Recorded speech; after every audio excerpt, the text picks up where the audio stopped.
জীবনে যখন ভালো কোনো সময় আসে তখন দেখবেন একটু একটু করে আসে, খুবই ধীর গতিতে আসে ভালো সময়টুকু। কিন্তু যখন কোনো প্রবলেম আসে, যখন কোনো সমস্যা আসে আমাদের, তখন দেখবেন একেবারে 14 গোষ্ঠী নিয়ে আসে। মানে সমস্যা একটার পর একটা আসতেই থাকে।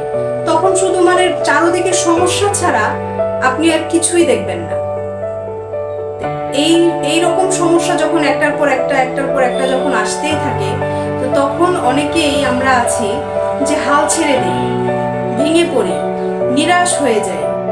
কিন্তু এটা মোটেও উচিত নয়। আপনার সমস্যা, প্রবলেমটা যেহেতু আপনাকেই এটার সলভ করতে হবে, আপনাকেই এই সমস্যার সমাধান করতে হবে।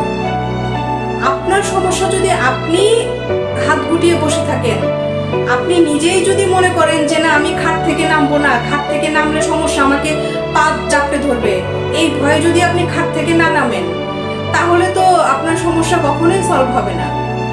আর সেজন্য যেটা করতে হবে, একেবারে মাঞ্জা মেরে নামুন, মাঞ্জা মেরে ঝকঝকে তকতকে হয়ে একেবারে কোমর বেঁধে নামুন, যাতে করে আপনাকে কেউ দেখলে যেন মনেই না করে যে না আসলে এই লোকটার এই প্রবলেম উনি সলভ করতে পারবে না।